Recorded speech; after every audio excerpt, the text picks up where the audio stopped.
Bom dia, boa tarde, boa noite, meus alunos do SES. Mais um SEScast. Eu, graças a Deus, já perdi a conta de qual episódio é esse. A gente tem feito muitos episódios com quem faz acontecer, né? Principalmente os nossos professores. Porque assim, pessoal, a gente gosta de escutar os professores, né? Quase todos eles concursados, para que eles possam te passar justamente as histórias deles antes da aprovação, como é que foi para eles também o período de estudos para o concurso e também o que a gente vê aí pela frente para você que está em casa estudando poder se inspirar. A gente ainda vai receber aqui alguns alunos também, gente que faz acontecer aqui o SES por trás, mas a gente tem dado esse foco inicial da primeira temporada do SEScast toda nos nossos professores, porque a gente tem muita história boa para contar. E hoje a gente está aqui com o nosso querido Gustavo Cordeiro. Bom dia, meu querido professor, tudo bem? Grande Guilherme Saraiva, tudo jóia, meus amigos. É um grande privilégio estar com vocês aqui da nossa querida família SERS. E hoje vamos bater um papo para nós contarmos um pouquinho aí da nossa trajetória e poder não apenas inspirar, mas também instruir os nossos queridos alunos para os próximos passos aí rumo à aprovação. Muito bom. Deixa eu já ler aqui a bio inicial do Gustavão. Ele é promotor de Justiça de São Paulo, né, do MP São Paulo, professor titular do Centro Universitário Eurípides de Marília, Univem, doutor em Direito, diretor regional da Escola Superior do Ministério Público de São Paulo, Núcleo de Marília, coordenador do Grupo de Estudos João Batista de Santana, também lá de Marília, em São Paulo, da Associação Paulista do Ministério Público. Professor, um baita currículo. Deixa eu já chegar, a gente já começa normalmente com uma pergunta mais central e depois a gente vai voltando aí um pouquinho na história. Por que a promotoria? Como é que foi a sua escolha ou a sua opção, vamos dizer assim, pela promotoria? Se foi a sua primeira opção, como é que foi essa ida aí para ser promotor de justiça? Então, Gui, na verdade eu sempre quis ser promotor de justiça. É até curioso, né? Meu pai é oficial de justiça aposentado e quando eu era criança, ele tentando me explicar mais ou menos o que fazia cada uma das partes ali, o Tem juiz, água o lá. promotor, o advogado, ele, quando foi falar sobre quem era o promotor, ele explicou que o promotor é aquele que defende a sociedade. Eu, na época, devia ter, não sei, algo em torno aí de 7, 8 anos, e isso mexeu muito comigo, porque eu pensei, poxa, então eu posso ter uma profissão em que eu defendo não apenas uma única pessoa, mas eu posso defender toda a sociedade uma vez só. Então, a partir desse momento, isso foi criando um pouquinho essa ideia de ser um promotor de justiça para defender a sociedade, para proteger os interesses da sociedade como um todo. E aí eu fui ficando mais velho, cheguei a assistir júri, que meu pai havia me levado, e obviamente a retórica ali do promotor, naquela relação dialética do tribunal do júri, na sessão de julgamento, me encantou. E quando eu cheguei na faculdade, eu já cheguei com essa ideia pré-estabelecida de estudar para ser promotor. E aí, eu tive três professores lá, professor Roberto da Freiria, que é inclusive professor do SERS, um dos nossos especialistas aqui em prova oral, professor Jairo José Gênova e também o professor Roberto Brianese, que eram professores e promotores. E, coincidentemente, a metodologia desses professores era a que mais me encantava, a que mais prendia minha atenção, a que mais fazia com que eu me estimulasse nas aulas. E aí, no final do segundo ano, começo do terceiro, eu começo a fazer estágio no Ministério Público, lá na Promotoria de Justiça de Assis, interior de São Paulo, com atribuição de júri e de uma vara criminal. E aí, quando eu comecei a ver como estagiário do MP o que é que um promotor faz, eu, nos primeiros dias, já percebi, é isso que eu quero fazer para todo o resto da minha vida. Então, a minha história com o Ministério Público ela é antiga e a partir do momento em que eu tomei contato com o dia a dia de uma promotoria de justiça foi que eu consolidei essa ideia e passei a ter essa compreensão. E aí, a partir do momento em que eu passei no concurso e fui vitaliciado, a minha ideia muito forte era a seguinte, Gui: um promotor de justiça vitalício é um promotor de justiça até o seu último suspiro. Muito bom, maravilhoso. E deixa eu voltar um pouquinho atrás.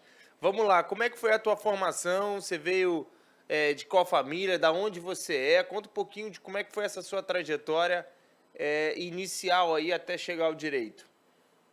Legal, Gui. Na verdade, eu nasci na cidade de Santos, em São Paulo, e com 16 anos eu fui para Assis. A minha mãe é diretora de escola e o meu pai é oficial de justiça, agora já aposentado há alguns anos. E tinha uma boa vida, mas não uma vida com fartura, com bastança, nada disso. Aliás, na verdade, a nossa saída de Santos e ir para o interior de São Paulo, para a cidade de Assis, foi exatamente porque o aumento do custo de vida em Santos estava tornando inviável morar naquela cidade que, naturalmente, por ser uma cidade praiana, turística, acaba tendo tudo um pouco mais inflacionado em relação ao interior do estado. E aí, em Assis, eu me preparei e com 17 anos eu fui aprovado no vestibular para o Centro Universitário Eurípides de Marília, Univem, que é uma faculdade particular, muito tradicional, já de quase 60 anos de vida. E lá na faculdade, no Univem, eu me formei, viajava todos os dias, 70 quilômetros para ir, mais 70 quilômetros para voltar.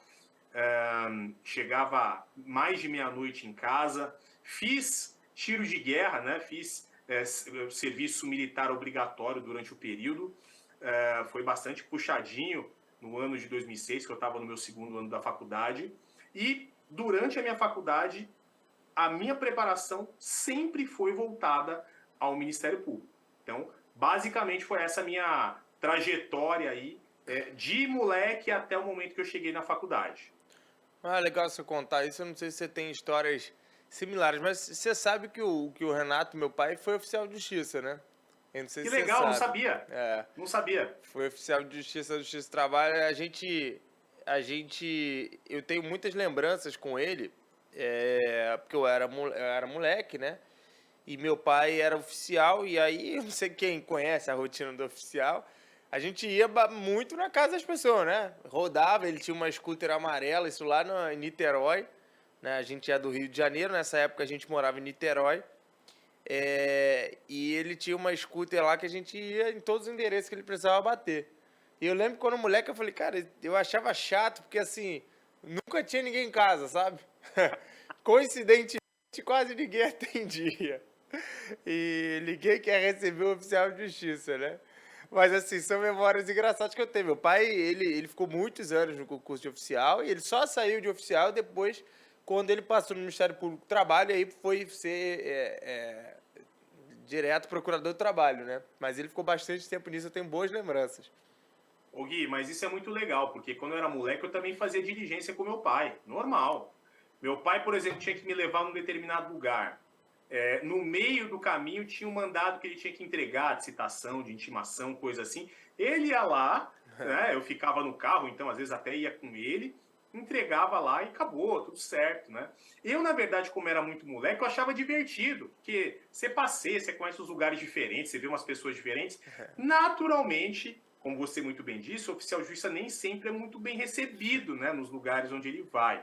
O que o meu pai sempre tomava a precaução, né, de não me levar é quando tinha uma diligência assim mais invasiva, Sim. uma busca e apreensão, uma penhora, né? Aí às vezes até precisa de reforço policial e tudo que eles não precisam é de uma criança ali para concluir aquela diligência. Mas eu também tenho memórias muito gostosas dessa época e também, da mesma forma como você, não de scooter. Na época, meu pai tinha um Escort XR3, não sei se você Eita. lembra, né, que era um carro da moda da Sim. época, e ele fazia essas diligências comigo de Escort, mas era muito divertido também para mim, na época, com essa memória assim, afetiva rememorando hoje como é que foi naquela época. Muito bom, muito bom. E, professor, assim, é raro a gente entrevistar aqui alguém que já tinha tanta certeza do que queria em termos de carreira do início ao fim, né? Em muitos casos, é, às vezes o professor ele fez o primeiro concurso que se casou de ter ali, né? Às vezes ele já se preparava para uma base de carreiras jurídicas, ou fez o concurso de analista anterior e depois fez para magistratura, ou até o último que a gente conversou com um professor que já foi magistrado e depois hoje é registrador. Então é muito legal conhecer alguém que desde o início queria. Mas como é que foi a sua trajetória nas provas? Você já passou de primeira? Você bombou em alguma prova? Você optou? Como é que foi essa sua trajetória assim, de provas? Vamos lá. A partir do momento em que eu me formei, em que eu colei grau, eu sempre quis concurso público, mas por um ano, como eu já tinha a OAB na mão, eu fiquei assim bastante tentado a advogar, né? Poxa, eu já tenho uma profissão, quero advogar, enfim, ganhar um dinheiro. E aí, na metade do segundo ano de advocacia, eu falei, não, peraí, eu tenho que recalcular a rota porque eu estou fugindo do meu propósito inicial. Meu propósito inicial sempre foi ser promotor de justiça, né? Então, por conta disso, eu colei grau em 2010, advoguei por 2010 inteiro. Em 2011, foi o começo da minha virada de chavinha, que aí eu comecei a realmente me dedicar de forma mais integral aos estudos. Até o meio do ano eu advoguei, e aí no meio de 2011 eu eu larguei a advocacia e fiquei estudando de forma mais intensa. Obviamente, como o concurso para o Ministério Público exige 3 anos de atividade jurídica, eu continuei fazendo uma ou outra causa ali, uma ou outra audiência, apenas para contar o tempo de atividade jurídica, mas eu me dediquei de forma mais enfática para isso.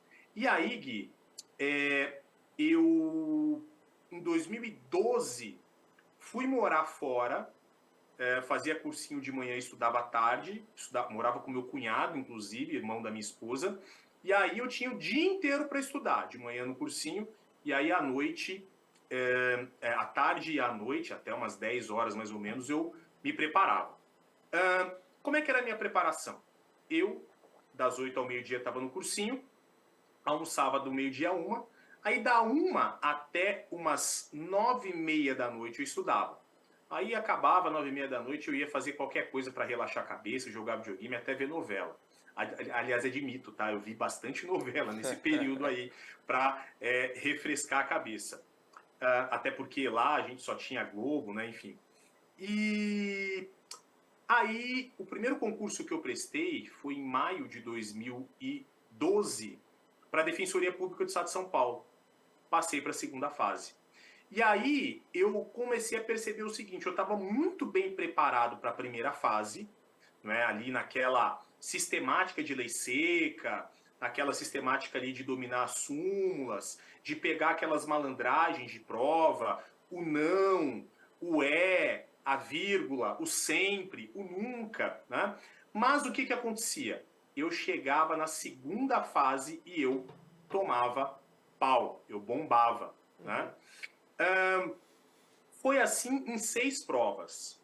Eu fiz prova para a Defensoria, fiz prova para o Ministério Público, fiz prova para a magistratura, sempre passava na primeira fase e quando eu fazia a segunda fase, eu acabava sendo reprovado.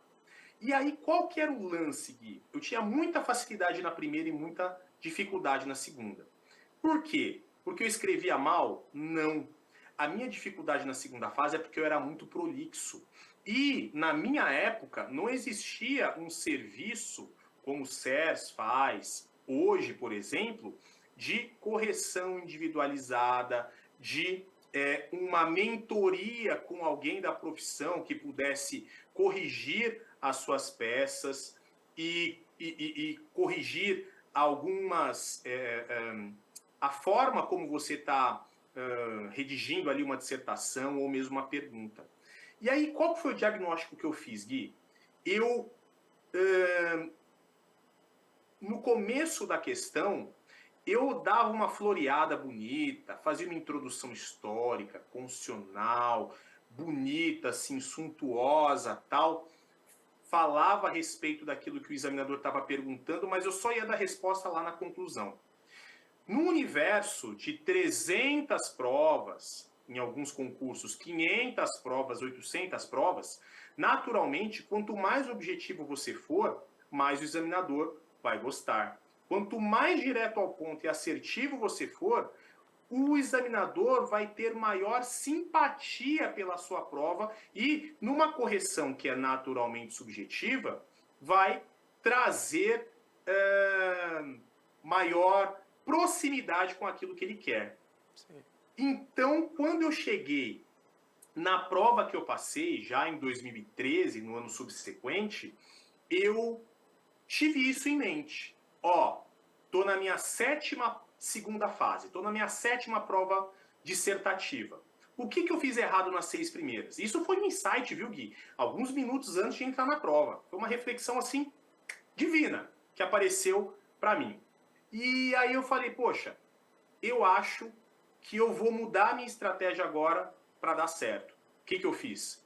Fui direto ao ponto e ser assertivo, Gui, não é escrever pouco, sim, tá? Sim. Ser assertivo é ir direto ao ponto, já no início da sua questão, e ao longo do resto da sua questão, aí sim você ir construindo a sua resposta com esses elementos históricos, constitucionais, doutrinários, jurisprudenciais, e lá na conclusão da sua resposta você retomar o seu ponto inicial. É essa a chave do sucesso para uma prova dissertativa, né?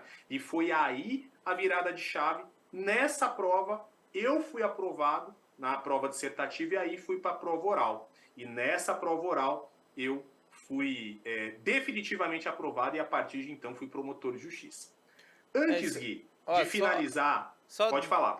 Só para já pegar esse gancho aí, eu deixo você finalizar, porque é bacana. Isso que você está falando é muito legal, porque eu sempre faço aqui no SESCast a analogia com uma prova de direção, né? Eu, quando fui aprovado para pegar, como vocês falam em São Paulo, a carta, né?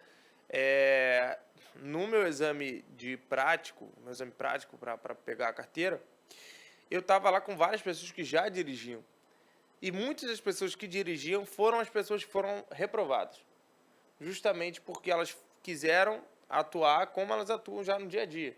E não de acordo com as regras que precisavam ser aplicadas na prova. E é muito parecido também com o concurso, quando não adianta você saber.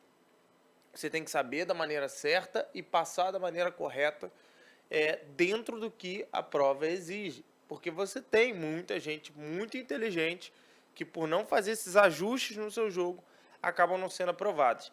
E essa questão da petição, a gente teve até um evento com a minha esposa falando sobre petição aí do ponto de vista do advogado, mas é algo que continua até para a sua profissão, né, professor? Não é só na prova de concurso.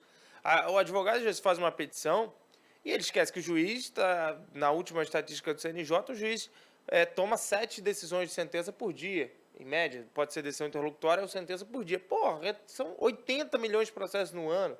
Claro que nem todos são da sua matéria especificamente, mas é muito processo. E todo mundo acha que seu processo é único. Não é. Então facilite a vida do magistrado, facilite a vida do Ministério Público, né? Identifique bem sua peça, seja objetivo. Não, eu quero fazer 30 páginas para mostrar para o juiz que eu li Dom Casmurro, para mostrar que, porra, meu conhecimento é muito grande. Cara, ele vai te odiar, ele não vai ficar gostando disso. Ele quer objetivamente, que ele vai lá nos fatos, né? Brinco, o juiz, ele começa lá pelos pedidos, né? Vai lá para baixo, vê os pedidos, depois ele sobe nos fatos, vê se está concatenando tudo. Então, isso é uma coisa que eu tive até dificuldade, sabe, Gustavo? Quando eu fiz direito também e fiquei um tempo na área do direito, estagiei e tudo mais, quando eu voltei para o SES, eu tinha passado algum tempo na parte de consultoria. Eu fazia parecer e tal. Cara, até eu me acostumar com o mundo corporativo, de muita agilidade, meios curtinhos, sabe? E tinha todo um formato para o Lix de montar um e-mail, de montar uma resposta. Demorei e depois você vai pegando o jeito, mas, cara, isso importa para a vida, gente. Não temos mais tempo de ser prolixo no geral. Mas eu te interrompi, pode continuar aí.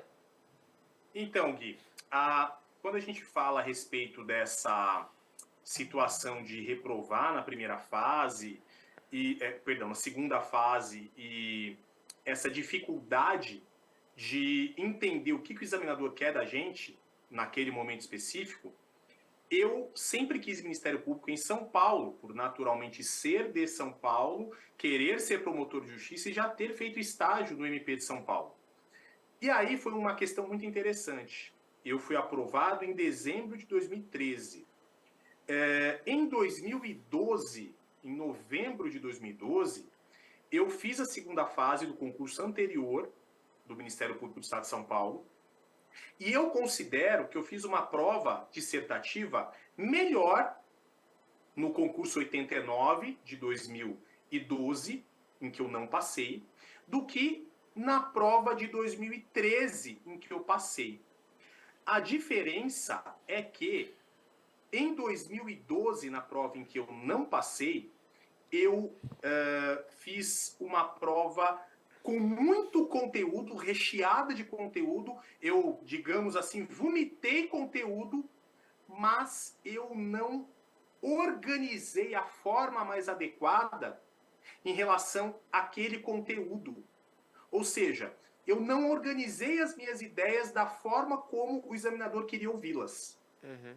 Isso é muito curioso. E Gui, se eu te falar, você não acredita. Em 2012, nessa primeira prova do MP que eu fiz em São Paulo, em que eu fui reprovado, a nota de corte foi 4,00. Uhum. Você consegue imaginar qual foi a minha nota? Por quanto eu não fui? 3,99. Foi 3,97. Nossa. Eu não fui para a prova oral por 3 centésimos. Caraca. 3 centésimos me tiravam da prova oral. E eu descobri, o resultado saiu, Gui, numa sexta-feira de carnaval de 2013. Você imagina a angústia que eu passei aquele carnaval. Mas aí, na sexta-feira de carnaval, eu recebi esse balde de água fria. E aí eu ficava, assim, com uma confusão de sentimentos. Porque se por um lado, esse resultado me trouxe a conclusão de que eu perdi por muito pouco. Ou seja, eu estava vendo ali a terra prometida e acabei não entrando por muito pouco. Por outro lado, eu percebia que eu estava no caminho certo e que faltava pouco para que eu pudesse ser definitivamente aprovado. Claro, na nossa ansiedade e angústia natural do ser humano, a gente acabou ficando mais angustiado que motivado em decorrência dessa reprovação. Uhum. Mas, exatamente uma semana depois, o órgão especial do Ministério Público do Estado de São Paulo aprova o quê? Um novo concurso para mais 80 cargos que foi implementado em 2 ou 3 meses, muito rapidamente, e eu não podia deixar a peteca cair. Foi uma semaninha ali para poder curtir a fossa, não é? Decorrente da minha derrota, e já voltei firme para que nessa segunda prova eu estivesse preparado, e foi nessa prova que eu fui aprovado. E como é que foi a experiência da prova oral? Eram 4 fases? Quantas fases foram? Para nós tínhamos 3 fases. Uhum. Primeira prova do MP de São Paulo é uma prova de múltipla escolha, de 100 questões. Uhum. A preponderância ali é de penal, processo penal, difusos e ECA. Certo. Essas 4 disciplinas abrangem praticamente 50% da prova. Uhum. E aí a segunda fase talvez seja uma das mais insanas do Brasil, Gui. Por quê? Na segunda fase nós temos 4 horas. Para quê? Para fazer uma peça processual, que pode ser uma denúncia, pode ser uma apelação, pode ser contra-razões de apelação, enfim. Além de uma peça, nós temos uma dissertação de mais ou menos ali umas 3, 4 folhas. E além disso, nós temos 5 questões para serem respondidas em até 20, 25 linhas. Tudo isso em 4 horas. Então, no final das contas, Gui, essa prova é mais uma prova de controle do relógio do que propriamente de doutrinar temas jurídicos com profundidade. Né? Quanto mais assertivo você for, maior a chance de você ser aprovado. Mas, é loucura. Quase ninguém consegue concluir a prova com tudo escrito. Eu zerei uma das minhas questões, porque eu definitivamente não sabia aquela pergunta, e mesmo assim eu fui aprovado. Não, muito legal. E depois a prova oral, né? Prova oral, então. Aí a prova oral é o seguinte, Gui. Quando eu tive um professor Roberto da Freiria, que é nosso professor aqui no CERS também, ele foi meu professor na faculdade, e assim que eu me formei, ele chegou em mim e falou assim: Gustavo, é o seguinte, a primeira prova oral que você fizer, você vai ser aprovado, porque você fala muito bem, você tem muita segurança, você é muito sereno no seu discurso, mas a minha preocupação com você é na sua segunda fase. Por quê? Justamente porque você é prolixo. Ou seja, 3 anos antes da minha angústia nos concursos públicos, ele já diagnosticava isso. Sim. E quando eu cheguei na prova oral, fiz um treinamento específico com ele, e ele me disse o seguinte: Gustavo, eu vou te falar uma coisa que você não vai acreditar, você certamente vai ter alguma repulsa inicial, mas fica com isso na cabeça. Hoje, com o nível de preparação que você tem, você muito provavelmente sabe mais sobre esses temas que vão ser arguidos pelos seus examinadores do que eles mesmos. Eu falei: Gustavo, Roberto, como assim? Eles são os examinadores, eles têm tantos anos de carreira, enfim. Ele falou: justamente por isso.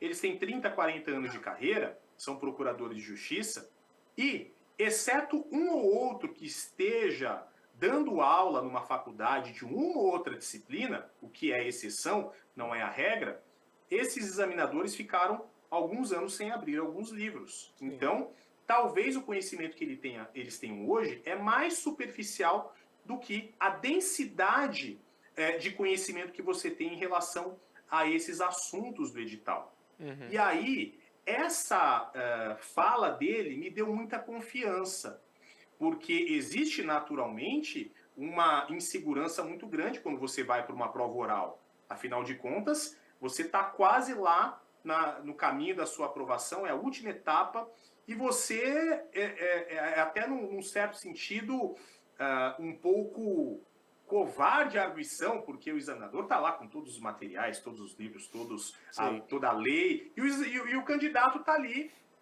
com o seu terninho, né, com o seu microfone e com a sua memória. E a coragem. Não tem muito para onde fugir, né, desse cenário. E essa fala dele me deu muita confiança, e aí a minha preparação foi baseada em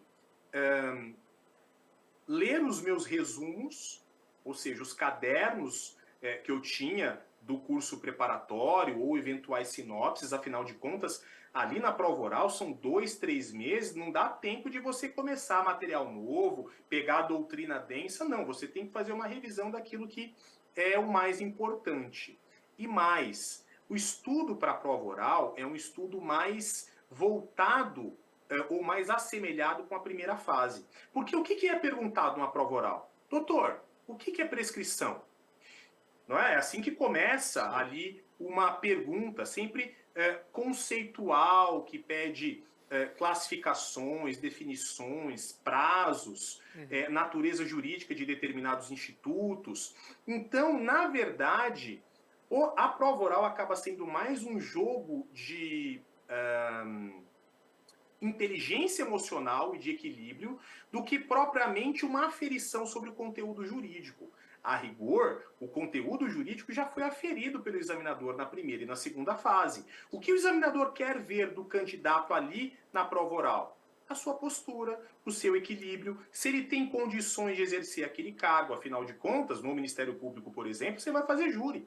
O advogado vai te apartear, o defensor público vai trazer uma tese inovadora, e você vai ter que se virar nos 30 para poder contra-argumentar. Vai exigir de você uma inteligência emocional e um equilíbrio muito importantes e que têm de ser aferidos para além do conteúdo jurídico, que naturalmente é primordial nesse exame da banca examinadora. Então, eu diria que é mais uma análise postural, uma análise do equilíbrio, do que propriamente uma aferição jurídica. E para concluir, Gui, em relação à prova oral, nós temos a seguinte situação.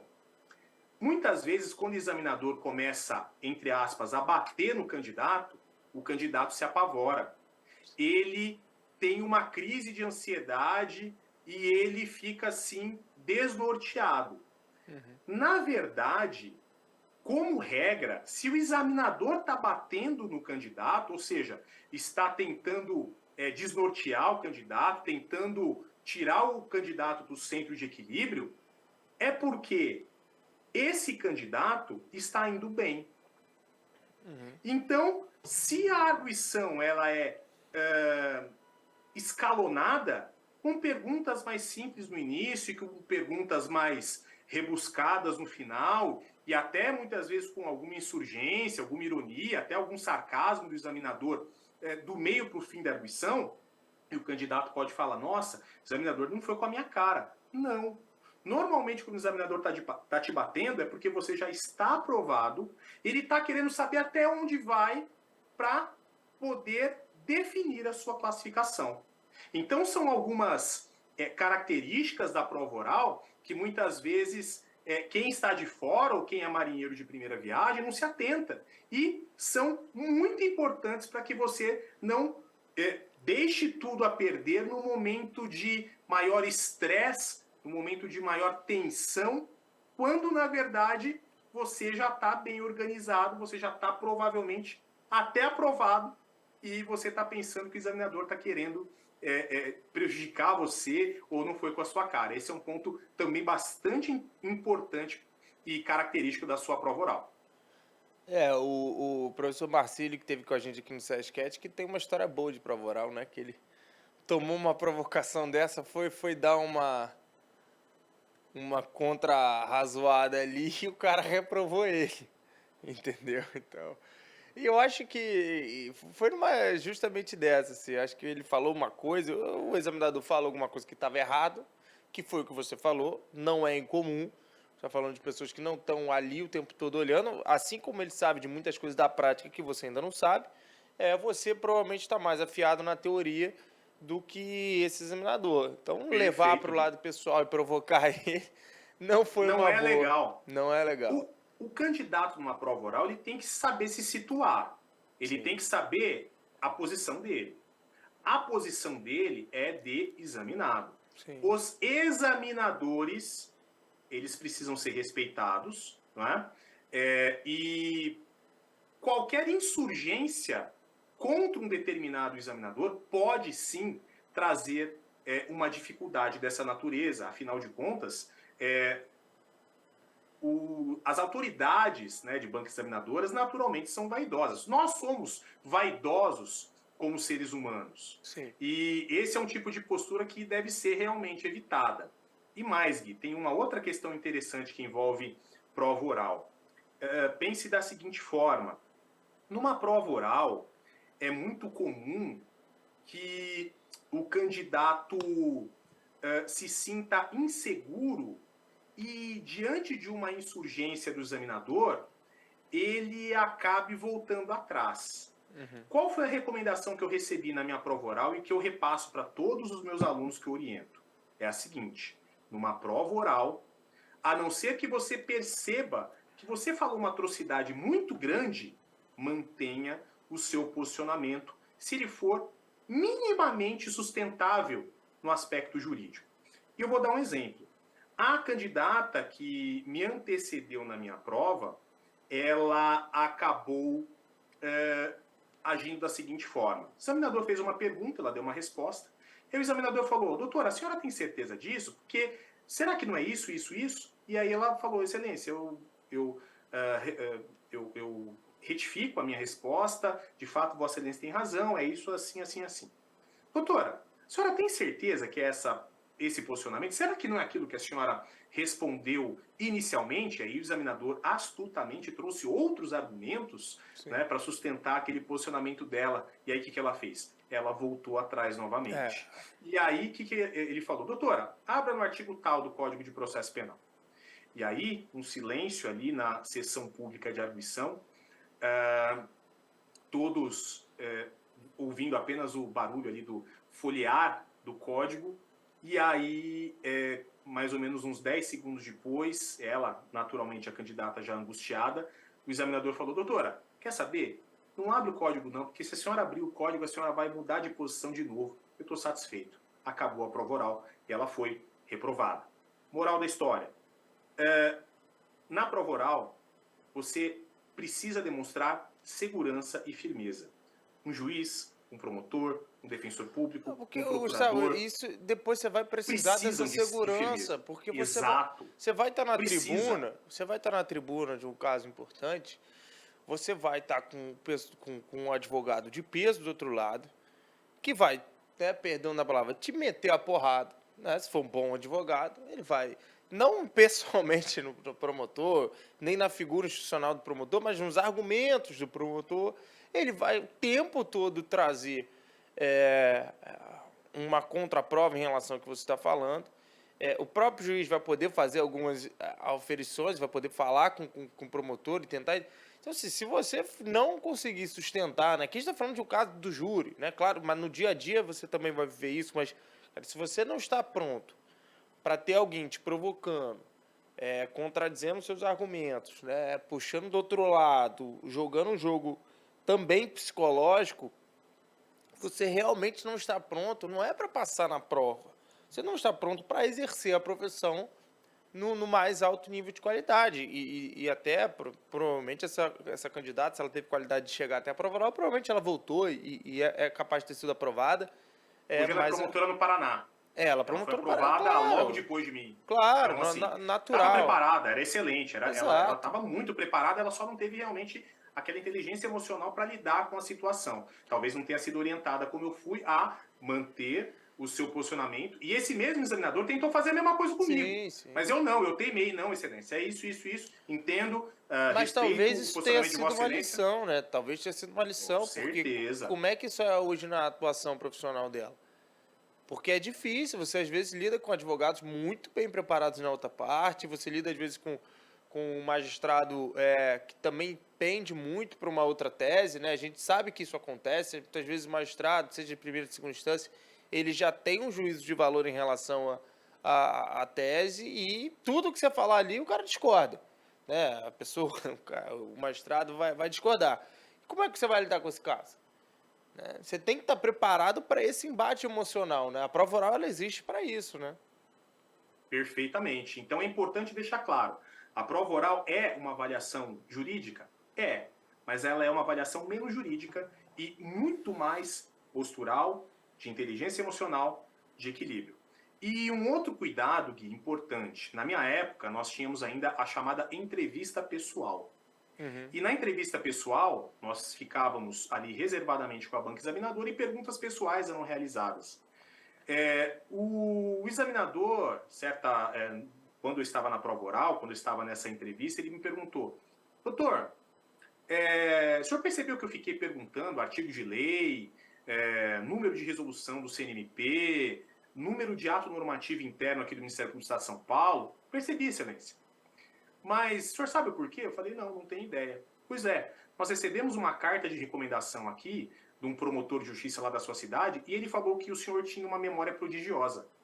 E aí eu fui testar a sua memória para ver se ela era realmente prodigiosa. E aí, doutor? O senhor tem ou não tem uma memória prodigiosa? E aí, Gui, o que você responderia nessa situação? Rapaz, se tive, já esqueci. A questão toda você não pode concordar com ele e parecer soberbo. Sim. Mas você também não pode negar uma qualidade que você tem. Sim, claro. Essa é uma equação de difícil solução numa situação de tensão em que você tem que dar alguma resposta. Então, como é que eu me saí? Falei, excelência, eu tenho vindo assistir às sessões públicas de arguição da prova oral e eu tenho percebido que as arguições têm sido num nível muito alto, muito elevado. Os candidatos aqui estão muito bem preparados. Eu percebo que todos eles têm memórias muito boas, prodigiosas, estão num nível de preparação muito elevado, de maneira que eu, honestamente, não me sinto nem muito além em relação aos demais e nem muito aquém. Eu sou mais um desses candidatos que está aqui perante os senhores para buscar o seu sonho de ser promotor de justiça. Ponto final. Acabou. Você não falou nem que sim, nem que não, você saiu dali e você não gerou uma má impressão, porque às vezes a banca examinadora faz isso, viu? Levanta a sua bola para ver se você é humilde ou para ver se você é pego no pulo. Aliás, o último examinador meu, eu estava vindo muito bem, eram 5 examinadores, né? O último examinador era de Direito Processual Civil e de Empresarial, que para o concurso do MP acaba sendo que a gente acaba estudando um pouquinho menos, né? Do que penal, processo penal, difuso, etc. E aí eu estava vindo muito bem dos outros examinadores, sem abrir o código, falando tudo de cabeça, enfim. E aí eu percebi que ele deu uma testada. Ele falou, doutor, o senhor... Eu ia falar para o senhor abrir o código, mas o senhor tem a memória muito boa, não vou nem pedir para o senhor abrir o código. O senhor sabe quais são os requisitos da petição inicial? Processo civil. E aí, Gui, óbvio que eu sabia ou não os requisitos da petição inicial de cor? Ele sabia. Claro que eu sabia. Claro que sabia, né? É claro que eu sabia. Mas o que eu fiz ali, Gui? Falei, não, excelência, Vossa Excelência me permitiria abrir o código para que eu possa rememorar cada um desses requisitos da petição inicial? Pois não, doutor, o senhor pode abrir, por favor. Abri o CPC, né? Lá na época era o CPC de 73, era o 282 e o 283, e aí eu li para o examinador cada uma dessas condições, desses requisitos da petição inicial. Por que eu fiz isso, Gui? Porque depois ele podia vir com outra mais cabeluda ainda. E você aí, tu vai abrir agora? Ali eu percebi que ele estava testando a minha modéstia. Porque se eu falo de cabeça, a mensagem que eu vou falar é, realmente eu sou bom, viu?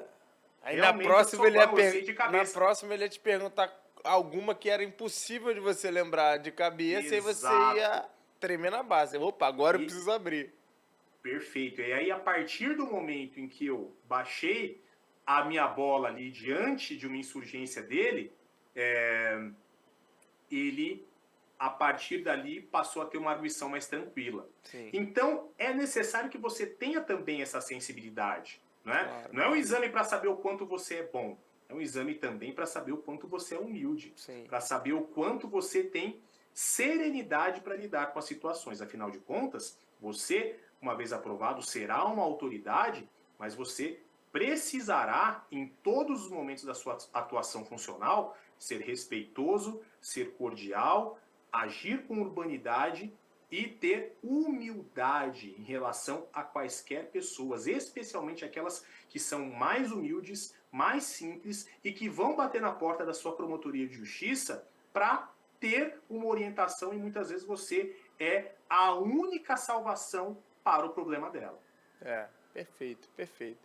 E amigo, foi muito bom esse papo, acho que a gente ainda não tinha tido um papo tão aprofundado sobre cada uma das fases de um concurso tão importante como do MP São Paulo, né? É super importante, super difícil. Gustavo faz pra gente aqui parecer que é simples, mas a gente está falando, claro, de alguém que estudou muito, que tem uma capacidade muito grande.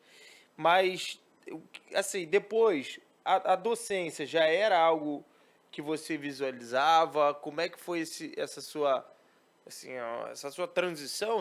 Nem sei se chegou a ser uma transição, mas como é que foi a entrada da docência na sua vida e principalmente a entrada da docência também olhando para outros concursos, né? Para preparar outras pessoas para concursos? Gui, na verdade, a docência não é uma questão de transição ou de adoção. A docência, para mim, é uma questão de vocação. Ela é, na verdade, sanguínea. Eu sou o 4º professor na linha na linhagem da família Andrade Cordeiro. Legal. Eu, na verdade, sou filho de uma professora de português, sou neto de um professor de português e de uma professora de história, e sou bisneto de uma professora de ensino primário, que seria uma professora hoje de ensino fundamental. Portanto, eu sou filho, neto e bisneto de professores. Que legal. Então, na verdade, a docência está no sangue. E aí, quando eu me vitaliciei com 2 anos de carreira, ali com 2 anos e meio, eu comecei a me sentir assim, muito feliz por ser promotor. Eu sempre batalhei por isso, eu sempre lutei por isso, eu sempre quis ser promotor, estava realizando um sonho ao ser promotor, mas eu percebia que ali o meu serviço estava se tornando repetitivo, porque são os mesmos inquéritos, os mesmos crimes, as mesmas denúncias, as mesmas apelações, enfim. E aí eu comecei a sentir, num certo sentido, um vazio profissional que me fez despertar para a docência. Então aí eu fiz mestrado, já comecei a dar aula lá em Itapeva, na FAIT, por um ano, em 2017, ano em que eu fiz mestrado. E aí em 2018 eu vim para Marília, que foi a cidade onde me formei, onde minha esposa também se formou.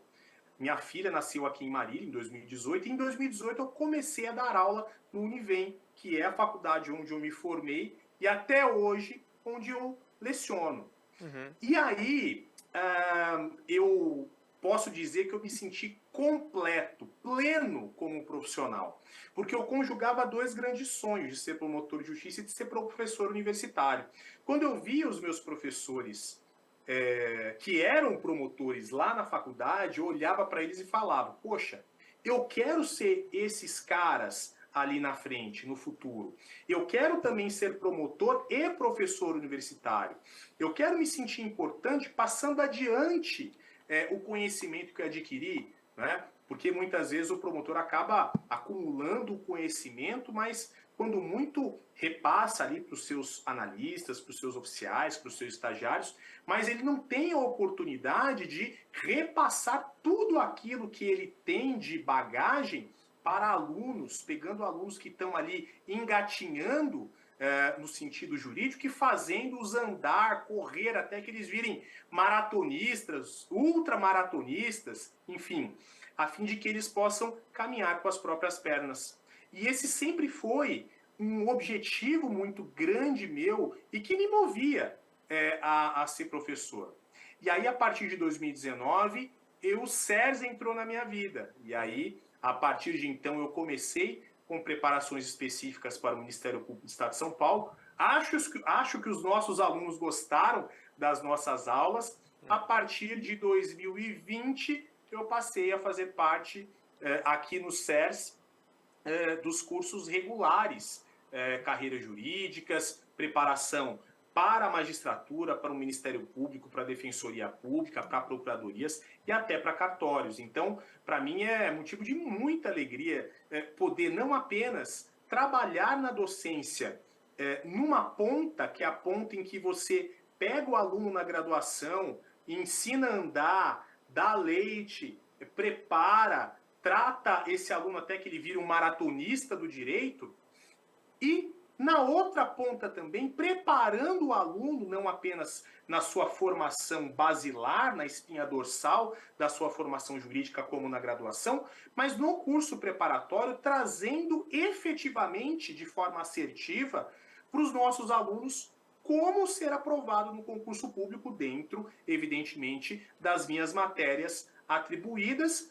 facilitando ou mediando o conhecimento e propiciando que esses nossos alunos realizem os mesmos sonhos que eu tinha quando eu era aluno de curso preparatório lá atrás, fazendo com que eles, pelo mérito deles, mas pela preparação de alto rendimento que o SERS traz, por ser uma escola de excelência, fazer com que eles sejam juízes, promotores, procuradores, defensores, oficiais de cartório e realizar sonhos. É isso que nos move, né, numa ponta ou de uma ponta a outra. Com certeza. Muito legal, amigo. Muito bacana. E para a gente finalizar, eu queria que você... Eu sempre tento finalizar com essa pergunta. O que você identifica... você já prestou concurso, vai fazer 11 anos, né? Foi em 2013, então já é um tempinho. Muita coisa mudou de lá para cá, né? Até em termos de tecnologia, etc. Eu acho que em 2013 a gente começou a ter o WhatsApp. Eu acho que foi por ali, assim, mas não era nesse formato que era hoje e tal. Não parece tanto tempo, mas já mudou muita coisa, né? Em termos informacionais. O que você vê como... E a própria internet, assim, a nossa distração, a rede social... Eu lembro muito claramente que 10, 11 anos atrás era um outro mundo, ainda um pouco mais... Um pouquinho mais analógico. O que você vê, amigo, de principal desafio, e aí talvez já possa ficar até como uma sugestão final, para quem está prestando concurso hoje para o Ministério Público ou para alguma outra carreira jurídica? O que você vê de entrave? Assim, pô, estou olhando, os meus alunos têm dificuldade com isso. O que você vê de entrave hoje para quem está se preparando? Muito bem, Gui. Eu percebo duas questões bastante importantes. A primeira delas diz respeito às redes sociais. E a segunda delas diz respeito à universalização do conhecimento e à difusão de materiais audiovisuais, escritos, para a preparação de concursos públicos. Então, vamos trabalhar com esses dois eixos temáticos. O primeiro deles, redes sociais. Na minha época, aliás, eu me tornei aquilo que eu mais temia, a pessoa que vem e começa a dizer na minha época, mas, de fato, em 2012, 2013, nós não tínhamos ainda o WhatsApp, pelo menos não na forma como é hoje, com grupos, com essas comunicações assim imediatas, intensas, com gente o tempo inteiro mandando mensagem, mandando informações, né, aceleradas. Então, isso me ajudou bastante a ter mais concentração e foco. O que eu recomendaria para os meus alunos atualmente? Olha, algo muito parecido com o que eu fazia na minha época. Eu, a cada 1 hora de estudos, eu fazia o seguinte: 50 minutos estudando efetivamente e 10 minutos de descanso. E nesses 10 minutos de descanso, eu olhava mensagens, via eventuais WhatsApps, não é? Mas, durante esses 50 minutos de descanso, de estudo, preferencialmente o celular de cabeça para baixo na mesa e no modo avião, certo? A não ser que você não tenha absolutamente nenhuma possibilidade, tenha filho pequeno, enfim, que você seja a única pessoa ali que... Mas se você não se enquadra nessa situação, durante os 50 minutos em que você está estudando, celular no modo avião e de cabeça para baixo. E hoje certo? o iPhone, pelo menos, ele já permite que você consiga colocar no modo foco, que você libere algumas pessoas só para interromper esse modo foco. Então você pode colocar ali a tua esposa, talvez tua mãe, teu pai, ou se já é um filho que já tem telefone, você pode colocar essas pessoas, que se essas pessoas te ligarem, elas vão interromper seu modo foco. Todas as outras pessoas que ligarem, etc. E aí, claro que você vai combinar também com elas, olha, não sendo uma situação de emergência, não me liguem, né, nesse período, não fale comigo nesse período. Então você já consegue programar isso até para você não receber. Perfeito, Gui. Aliás, obrigado pelo aditivo tecnológico, né? Embora seja relativamente novo, eu tenho um pouquinho de dificuldade com as tecnologias, mas essa sua dica é maravilhosa, fantástica. Então, pessoal que tem iPhone aí, modo foco, quem não tem iPhone, modo avião, 50 minutos ali. Os 10 minutos que você tiver, você manda vídeo, você fala com quem tiver que falar, tá tudo certo. Beleza. Então, primeiro cuidado com as redes sociais, especialmente Instagram. Eu não tenho formação médica, mas eu já ouvi em alguns lugares, já li em alguns lugares, que o Instagram, ele desperta uma substância que te traz prazer, saciedade no momento que você está ali vendo os stories, que está vendo o feed, né? Então, assim, cuidado. Isso é um veneno, isso é um perigo para quem está nessa situação aí de preparação para concurso público. Se eventualmente você puder, faça o seguinte: nos dias de estudo, tira o Instagram, e aí no final de semana, que é um dia de descanso, deixa o Instagram lá, fica tranquilo com tudo isso, mas não resista a essa tentação, tá? Porque isso tira o seu foco, isso faz você procrastinar, isso faz você realmente se atrapalhar. Esse é o primeiro ponto. Segundo ponto, Gui, na minha época, nós tínhamos 2 ou 3 cursos preparatórios para concursos públicos de renome. E aquele material que era trazido por esses cursos era um material de qualidade, e você poderia, com toda certeza, mergulhar naquele material, porque isso era mais do que suficiente para a sua aprovação. Hoje em dia, os cursos preparatórios foram difundidos, os materiais foram difundidos, existe, desculpe dizer, muitas pessoas talvez tenham aquele preparo adequado para te fazer realmente ser aprovado no concurso público, e isso muitas vezes acaba tirando o foco do nosso aluno. Eu já lidei com alguns alunos que fizeram 3, 4, 5 cursos preparatórios, já começaram um caderno 1, 2, 3, 4 vezes, já começaram um livro ou uma sinopse por diversas vezes e nunca vão até o final. Isso é um problema gravíssimo. Se você eleger um determinado curso, como é o nosso SERS, reconhecido há mais de 10 anos no mercado, na verdade há 15 anos no mercado, vá até o fim com o caderno, com os materiais em PDF, de constitucional, de processo civil, processo penal, vá até o fim com esses materiais. Essa tentação de sempre aparecer um outro curso, um outro material mais bonito, mais vistoso, mais cheiroso, é uma tentação para o nosso aluno. E é isso que tira o foco do aluno da aprovação. Ele vai estudar, falando em processo penal, por exemplo, 1000 vezes inquérito policial, que é uma matéria que está no início do conteúdo programático, e ele nunca vai chegar, Gui, em recursos lá no final, em habeas corpus, em revisão criminal. Ele nunca vai chegar lá. Por quê? Porque a atração pelo novo, pelo inovador, aquilo que tem aparência de revolucionário, faz com que o nosso aluno acabe pulando de galho em galho e não formando de forma consolidada a espinha dorsal do conhecimento que vai ser fundamental para que ele seja aprovado. Então é essa uma segunda dica, uma segunda recomendação um pouco mais técnica que eu faço para que os nossos alunos, a fim de que eles não caiam em tentação. Confiem no seu caderno de cursinho do seu professor do SERS. Confie na sua sinopse que é do seu professor, daquela editora consagrada. Confie, muitas vezes, naquela doutrina mais enxuta daquele professor consagrado. Não fique pulando de galho em galho e não se deixe seduzir por essas inovações aparentes, por esses materiais que prometem ser revolucionários, mas que, na verdade, são só caça-níqueis para tirar você do seu foco e para locupletar, muitas vezes, quem não tem essa bagagem, esse know-how e essa expertise que, por exemplo, o SERS, com 15 anos de mercado e milhares de aprovações Brasil afora, possui.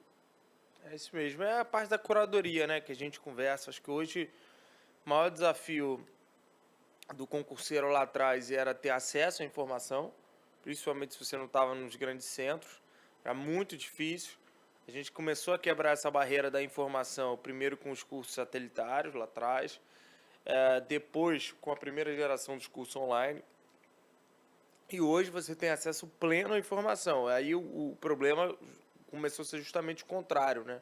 Começou a ser muito mais a questão de como você escolher e confiar e trabalhar no que é o certo, né? Você agora tem a abundância de informação, mas o curso, os cursos, os professores passaram a ter muito mais o papel de curadoria, de fazer você filtrar isso para que você tenha a informação mais limpa possível, até porque agora não só você tem muito mais informação, mas os seus concorrentes também, né?